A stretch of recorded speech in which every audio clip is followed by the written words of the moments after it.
Okay, welcome back to the One and Done channel. One and Done project today from JY Performance. We're putting in a tire rack. That's the model number right there. That's what it looks like right there. For these four wheels and tires right here. Changed them. Got another video coming on the Model S on the One and Done and how we put those tires on and hub rings and some interesting stuff for those auto enthusiasts. So as you know, we do projects, DIYs, and evaluations of products. And while we're DIYing it, we're gonna check out how good this thing is. So we got this measured out to the length of 55 inches from this side to that side. Gonna give us room to mount all four of these as well as the other tires so we can pull these off seasonally if we need to and put the other ones up on the rack. And where we mounted them? Right up there. So let's get busy. Gotta make a mount because the studs will not fit and match where these brackets go. So we're gonna have to put some wood on that wall first to give it a nice solid thing because this thing takes up to 400 pounds. These wheels and tires are about 60 a piece. There's four of them, you do the math. Here we go. 2x6 measured out to what?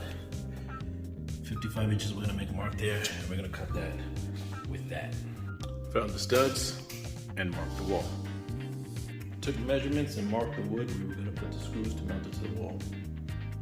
We gotta countersink them inside the wood, so we're gonna use the spade bit. Gonna use these 1/4-inch bolts to mount it to the wall. But we're gonna make a pre-drilled hole with this bit in there so that this bolt slips right through and into the wall. And we're gonna put washers on this so it doesn't pass through this. Make it nice and strong.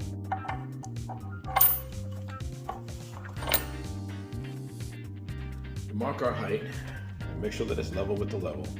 We use this temporary screw so we can put this into the wall. As we let that hold it for us, mount each one of these actual bolts up on the wall using our driver.